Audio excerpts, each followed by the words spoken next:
Forge FC is ready for their upcoming match. Simply stunning stuff! And finally, their goal! My word, what a rocket! Now, let's get you up to date with Anthony Urciuoli and Match Day Preview on the Forge Audio Network.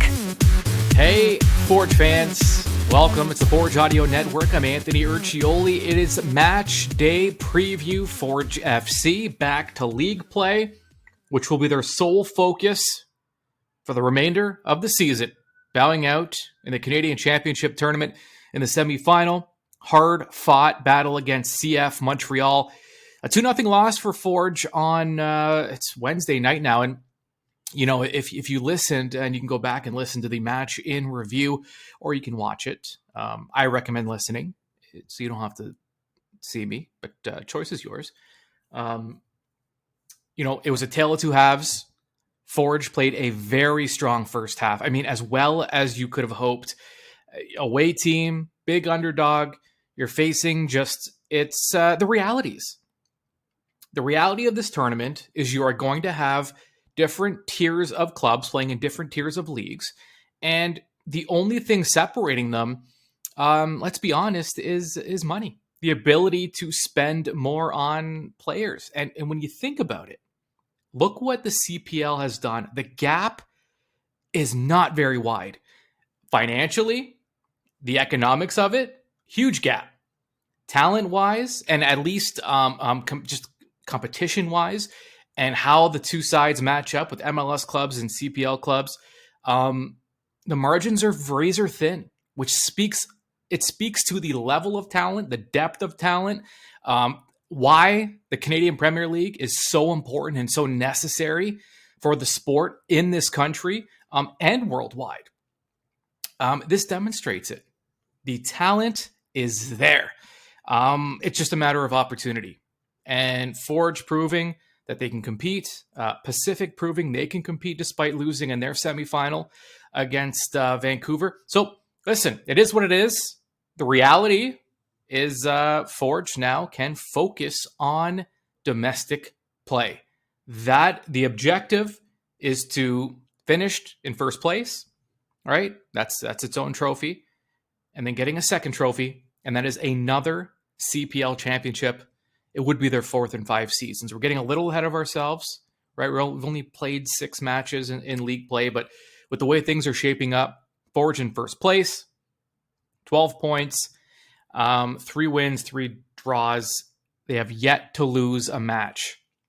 They are playing Atletico Ottawa, which kind of became their rival a little bit out of nowhere. It just kind of, it happened. They had some really close matchups last season. Then they got to the playoffs. They got to the final, and Forge won. They hoisted that North Star Shield in our nation's capital in front of the Ottawa players, fans. And that's the last time these two clubs have played in Ottawa. These two clubs have met this season in the quarterfinal of the Canadian Championship, and that was a Forge victory at home. But that was close too, because Forge got it done in PKs. These two clubs seem to play each other tight, and you'd expect more of the same. I cannot figure Ottawa out, and I'll explain why. And more importantly, I don't have to explain it all myself, because Gordon Smith, the voice of Atletico Ottawa on TSN Radio 1200 in our nation's capital, is going to join us shortly and help make sense of things. I'm going to tell you why I'm confused. Okay. A lot of turnover in the offseason for Ottawa, lost some very key pieces. And so I think the belief was that Ottawa would take a step back this season. Now, when you look at the standings, they have taken a pretty big step back. Yes, we're only 6 matches in. They're in 7th place. All right, they have just 5 points, just 1 win this season, and a -1 goal differential. Here's where things don't make any sense. Ottawa were as successful as they were last season, based on being very sound tactically, being very organized, very good defensively, incredible on the counter. Ottawa just found ways to win last season and rack up points. This year, they weren't going to be able to do the same because they were missing some key pieces. So you wondered, you thought their defensive game would be there, but who would score their goals? Where would the offense come from after losing some of these guys? Here's what's confusing me. Okay. Forge and Ottawa are dead even when it comes to goals per 90 minutes. Both have 1.33. They're near the top of the league. So somehow, despite that very disciplined, organized defensive system that Ottawa deploys, they're scoring more than they were last year. I don't know how. But here's the other thing. Defensively, they've taken a huge step back. Goals against per 90 minutes, Forge 0.83, right? Among the elite in terms of keeping the ball out of their own goal. Ottawa, they're giving up a goal and a half per game. That is why Ottawa's in 7th place right now. Now let's take this a step further. Forge on the road this season, 2-0, 2 clean sheets. Ottawa at home this season, 0-1-2. They have a -4 goal differential in 3 games at home this season. They're not getting it done defensively the way they were last year. And I think that there's an important aspect to this, because I think there's kind of a belief that when you playing that defensive, that if you want to call it that boring style of soccer, that low block, that sit back, wait for a mistake and try to beat your opponent on the counter, it's not that easy to play, right? You look at it and you go, how does that take talent? You're just sitting back and waiting for a mistake and trying to beat them on it. Essentially, you're not in control. I think this proves that despite it not being the most entertaining brand of soccer, that low block, that compact defensive style that Ottawa plays, it's not easy to do. You need the right guys, and you need guys that will buy in. Will Ottawa get better defensively as the season goes on? Probably, and we'll talk to Gordon about that, because he knows the club better than anybody. I'm just going based on stats, right? I've only seen Ottawa play when they've played Forge, essentially. So we'll get some more insight from Gordon, but it's been a bizarre year for Atletico Ottawa. And Ollie Bassett, no surprise here, the captain, leads Ottawa with 3 goals. That's tied for the league lead, by the way. And Forge, in every match they've played, whether it be domestically in league play, whether it be in the Canadian Championship, they have used all 5 of their subs in every single match because, as we know, incredible depth, really depth that, things that don't make sense. In this league, you should not be able to carry the amount of depth and versatility that Forge have because of those roster restrictions. But Bobby Smirniotis and his team have done an incredible job, and the players have done an incredible job of buying in to the ultimate goal here and putting team first. And the only thing I wanted to bring up as well, I thought this was interesting.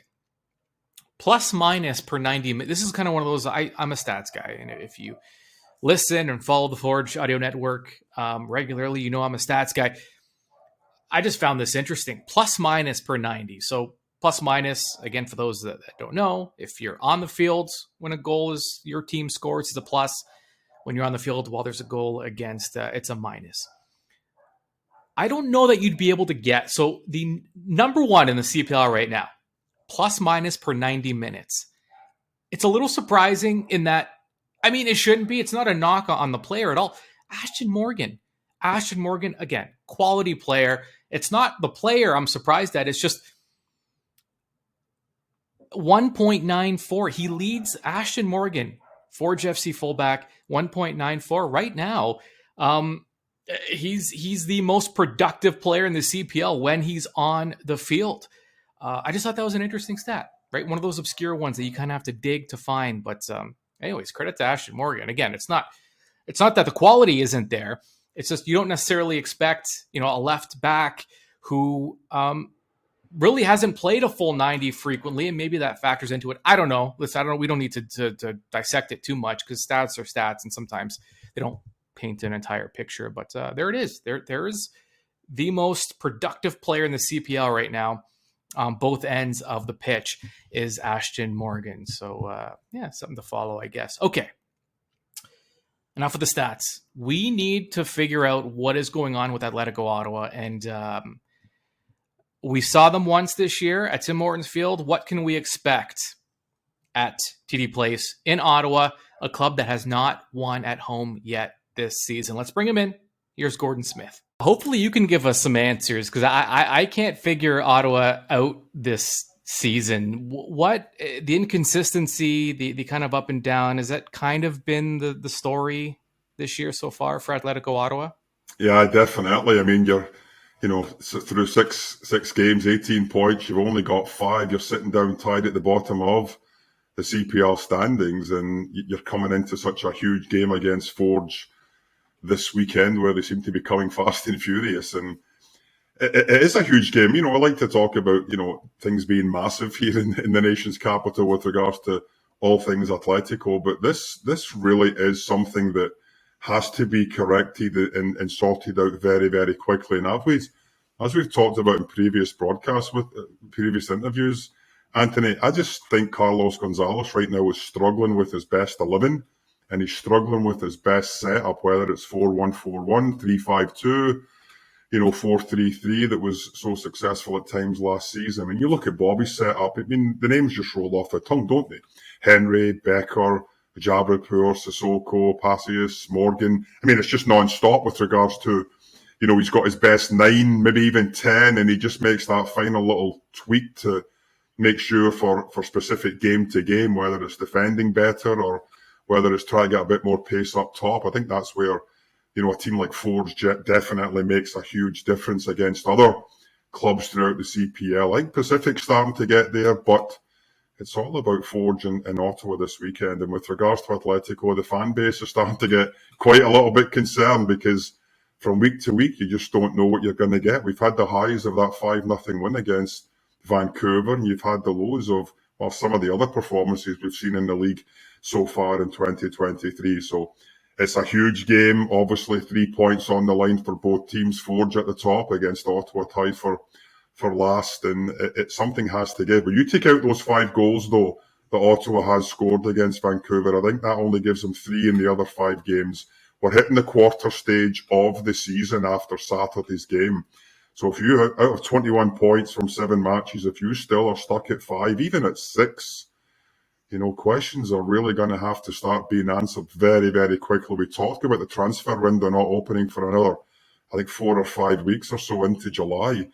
We don't have that natural 6 yet that we are sorely missing right now, because we've seen in the last couple of games, starting with a back 4 of, basically 4 central defenders. Neither McDonald, Luke Singh, you've had Espejo, and you've got Ouimet. So that's, lads you would consider two centre-backs, or at least 3 centre-backs. To be playing 4 in the back, a flat back 4 is I don't know. It's just one of these things that you're rolling the dice and hoping that something comes up trumps, because right now it's just that it's a real concern that you are down at the bottom when you were expected to be up at the top challenging. And the more that you let Pacific and Forge and Cavalry, I suppose, to a certain extent, stretch away from the other 5 teams, the longer this season goes, to fill into those 5 spots, I'm sure Ottawa would rather be at the top for those 5 than the bottom fighting for that last one. Yeah, you bring up those 5 goals Ottawa scored against Vancouver, and I guess that solves one, because I looked at the stats, because I haven't had a chance to see Ottawa play that much this season, and I'm seeing that they're essentially scoring at the same rate Forge is per 90, but of course it's lumped because of that. It's very top heavy because of that one game. But I mean, defensively, this is a club that has lived and died by their shape, by their patience, by their discipline defensively.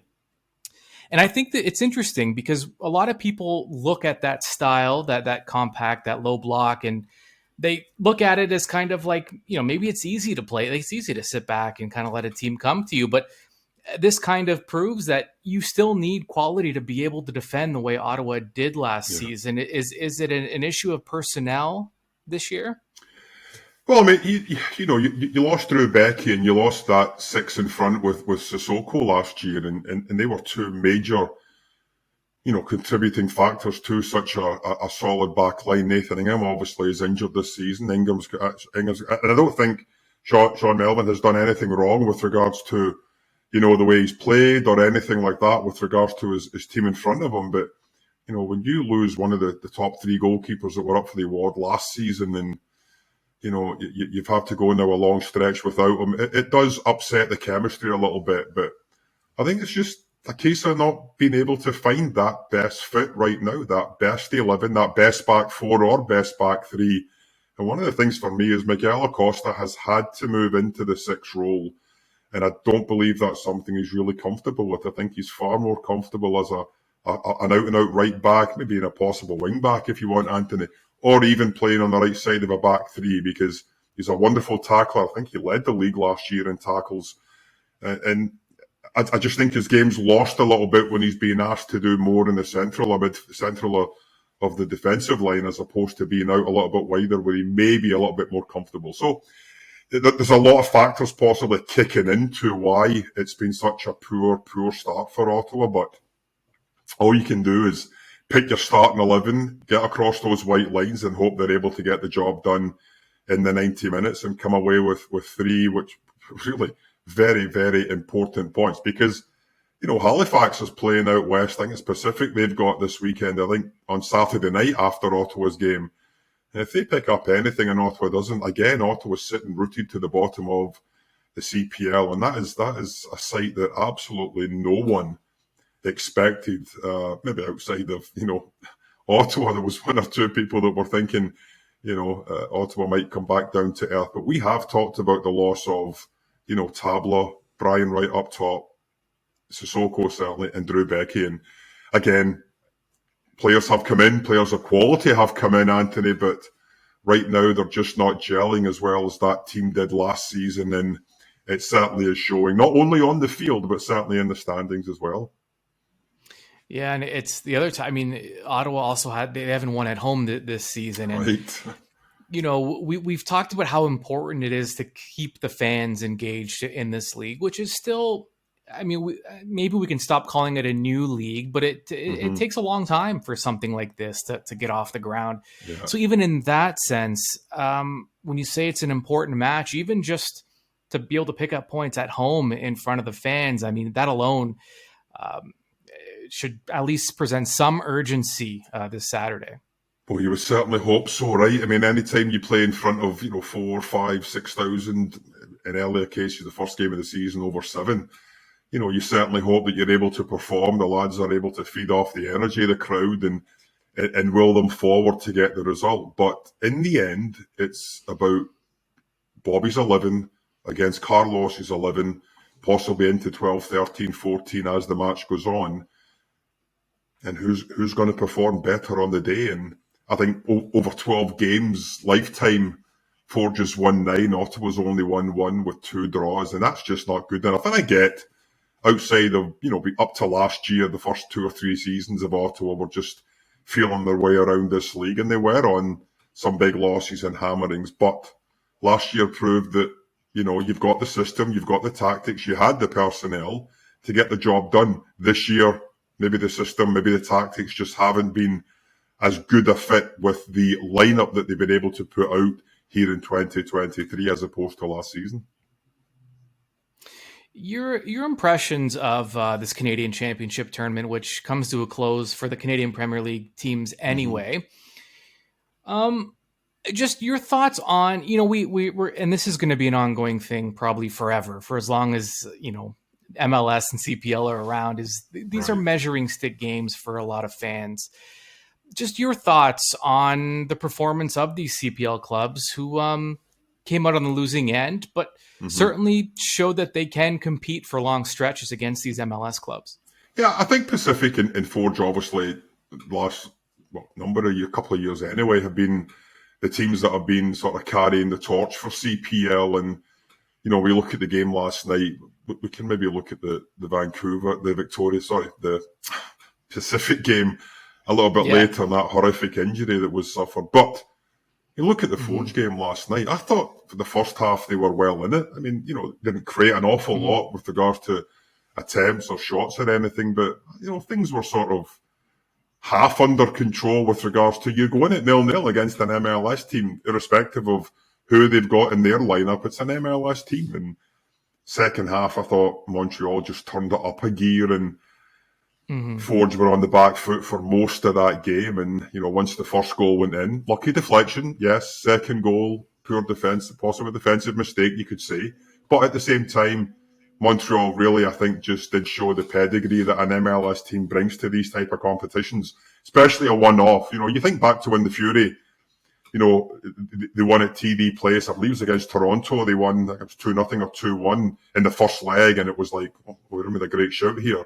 And then they went to Toronto, I believe they got hammered something like 4-0 in the second leg. So I think a two-leg situation gives the CPL teams possibly more of a chance, because there is an opportunity to be at home. And if, you're able to get to Tim Hortons and Forge are able to maybe, even if it's a 1-0 loss or a 2-goal loss to Montreal in the first leg, you may have an opportunity to, really sort of try to put Montreal on the back foot on the second leg. So it's a competition that's needed. I mean, obviously we do need it here in Canada, and we would like to see the CPL teams do a little bit better over the course of the tournament and over the course of the years to come. But I think it is a good measuring stick for, the Forge and the Pacifics, and even the Ottawas at some point when they're able to, get their act together with regards to the Canadian Championship. So I'm certainly in favour of it. I just think right now the MLS squads are too big. Their season has come a little bit earlier. They're obviously they're more into their season than our lads are, than our teams are, and I think that does reflect a little bit in the score lines as we look at a 2-0 and a 3-0 loss for CPL teams against MLS teams last night. Yeah, fair enough. Gordon Smith, I haven't looked at the schedule. I don't know the next time Ottawa and Forge play, but I think we have a bit of a break, so it won't be we won't be talking every week. Hopefully we get a bit of a break. We're sick of seeing these bloody orange shirts in front of us every time. But no, listen. In this league, you have to measure yourself against the best, and the best has been proven to be Forge over these first 4 seasons. And it's a situation where every single team that wants to get to that level knows they have to perform on a regular basis against Forge. We saw it last year going into the final. Ottawa was coming in very, very confident. They were on a high. They'd had a great couple of games against Pacific, and unfortunately just came out flat. And I think a lot of that was down to how Forge played on the day, how Coach Bobby had set them up. And that really took Ottawa out of their rhythm and out of their sort of normal way to play. And you get behind that first goal, it's going to be massive. And of course, on Saturday, that first goal, especially if it's an early goal, and if it's for Forge, the fans might start to get a little bit red. If it's for Ottawa, though, the fan base is going to start really getting behind this team even more so, Anthony. So fingers crossed we get another spectacle of a game, and we're able to see lots of goals, and maybe one extra for Ottawa than it would be for Forge coming the end of the 90 minutes. Well, you will be there. You'll be there live, and you'll be calling the match for TSN 1200. Yep. So, yeah, and it'll be a fantastic afternoon. It's supposed to be like 25, 26 degrees, Anthony, temperature-wise. So we're really looking forward to the nice weather as all across the country as you start getting into some good weather, and hopefully the crowds are going to start to get up. Because as we've talked about before, I mean, there are certain markets that far outperform others with regards to attendance. You look at the success. We talked about the success story down in Halifax every single time. And I think if they are ever able to, match the success off the field as with on the field, it's going to be one hell of a success story out there, that's for sure. But you've got to hope that York starts to get a little bit better on off the field as well with regards to attendances, and a couple of others that maybe need to just make sure that, you're inching closer to that 4,000 or 5,000 mark to really put a stamp on this success. Being in it for the long haul, we talk about it's the 5th season, and that's fantastic, and it's great that we've gotten through 5 years, but it's the next 5 years that we're all looking forward to, and making sure that we are going to be around for 5 more years, and hopefully even longer. Yeah. And it's all about getting bums in the seats, Anthony, Well, and it's one thing, it's easy to attract fans when you're winning, but, only one team can win a title every year. So, are the other clubs, is it enough to be, if you're a middle club or just a fringe playoff club. It's kind of, that's when you worry, is it enough to be able to bring fans? Because you can't always make the argument that, well, if this team starts winning, the fans will show up, but there's no guarantee. Of course. And half the league isn't going to make the playoffs. So there have to be other ways to be able to bring fans into the stadium. And I just wonder if that's partially the reason why we went to 5 playoff teams this year instead of just the 4. I mean, I understand, I would prefer a top 4 and we just leave it at that, but we've gone to 5. So now, as you get to late on in the season, you are going to have more games mean more, possibly right up to the last couple of games of the season, as opposed to maybe 3 or 4 weeks before when we know who the top 4 is going to be. And then that just plays out and you've got a lot of dead rubbers as the season sort of peters out to an end. So maybe with 5, you start getting the teams that are in 5th, 6th, and maybe even 7th now are still going to be in there the last few weeks. And as you said, success, winning does bring hopefully more people out. And like we said, if you're not bringing wins, you better be selling hope. And that's something that, a lot of teams are going to be hoping to get into those top 5 playoff spots come October. Awesome. All right. Gordon Smith, it's been a pleasure as always, and I'm sure we will speak again. Thank you, my friend. It's terrific chatting with you as always, and good luck to both Forge and Atletico this weekend. And if any of the Forge fans are coming up, make sure you bring your suntan lotion because it is going to be a fantastic weekend here in the nation's capital. All right, Forge faithful, 3 keys right now. Forge FC looking to pick up 3 points in Ottawa. Key number 1 for Forge FC. Forget the finesse. There is something lacking this season in the Forge attack, and that is that final touch. I feel like it's a broken record now, but it needs to be repeated. The lack of that clinical finish, that lack of that quality and that final touch. It's not there. A 14.55% goal conversion rate for Forge FC right now. Not good enough, despite the fact that they lead the league in shooting accuracy. They are hitting the target 50% of the time. That leads the league. They've been leading the league in that stat for weeks now, but they're not translating into goals. So it's time to forget the finesse. Don't try to place it. Don't try that perfect touch, that perfect play. Sometimes when things aren't going right, the term in hockey is gripping your stick a little too tight. You start overthinking. You try to be a little too cute. Forget it, right? Bear down. Fire the ball. Listen, we've seen this so many times. Forge were unfortunate in their last match in the Canadian Championship against Montreal. Bad deflection ends up in the back of their goal. The point is, it was a shot on target. And sometimes you try to be a little too cute when things aren't going your way. Forge needs to forget the finesse, bear down, and just strike it. Strike it, clear your head, hit the target. Key number 2 for Forge FC. Hunger strike. They got to get hungrier inside the area. We've seen this a lot. Over the years, this year, no exception. Teams are forcing Forge to play wide. They're playing compact. They're taking away the middle of the field.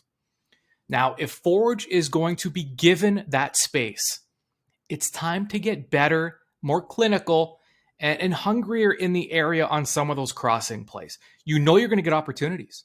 You can guarantee it.